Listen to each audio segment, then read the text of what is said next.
கடவுளே.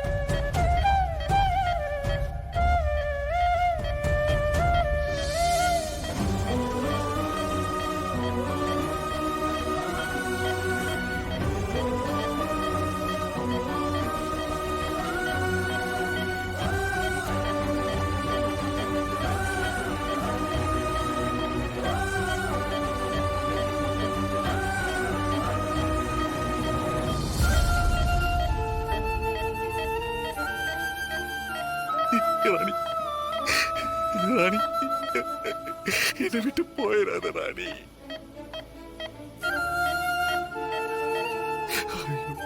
கடவுளே, கடவுளே, என் ராணி எனக்கு திருப்பி கொடுத்துரு.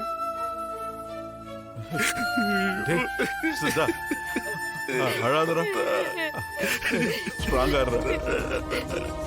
இங்க பாருடா, நம்ம ராணிக்கு ஒண்ணு ஆகாதுடா.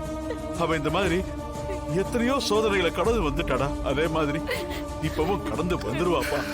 இல்ல தாத்தா, எனக்கு ரொம்ப பயமா இருக்கு. உடம்புல குண்டடி பட்டிருக்கு, நிறைய ரத்தம் போயிருச்சு. அவ எப்படி துடிச்சான்னு பாத்தீங்கல்ல.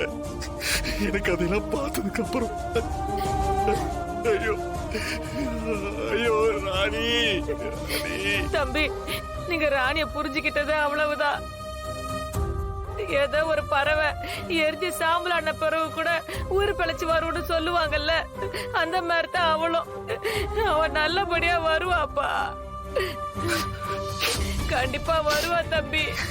அது எனக்கும் தெரியும்க்கா. இந்த தடவை என்னமோ எனக்கு ரொம்ப பயமா இருக்கு. ராணி என்னை விட்டு போயிட மாட்டான்ல தம்பி. எனக்கு ரொம்ப பயமா அழுவாதீங்க இருக்கு. தம்பி. அழாதரா, அழாதரா.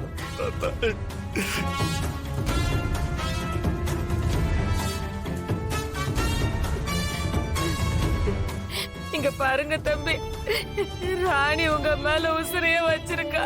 அம்மா சீக்கிரத்துல ராணி உங்களை விட்டு போக மாட்டா. அவளுக்கு உங்களோடையும் பாப்பாவோடையும் சேர்ந்து வாழணுங்கிறதுதான் ஆசை.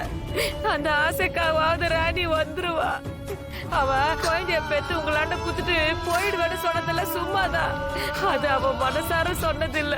நீங்க அவ மேல உண்மையான பாசத்தோட இல்லைன்னு அப்படி சொன்னா. உங்களோட துடிப்பு என்னன்னு அவளுக்கு தெரியும். எங்களுக்காண்டி இல்லைன்னாலும் ராணி உங்களுக்கோசரம் நல்லபடியா கோட்டமாய் வருவா. சித்தார்த், தாமரை சொன்னது நிஜம்தான்ப்பா. அவ கண்டிப்பா வருவாடா.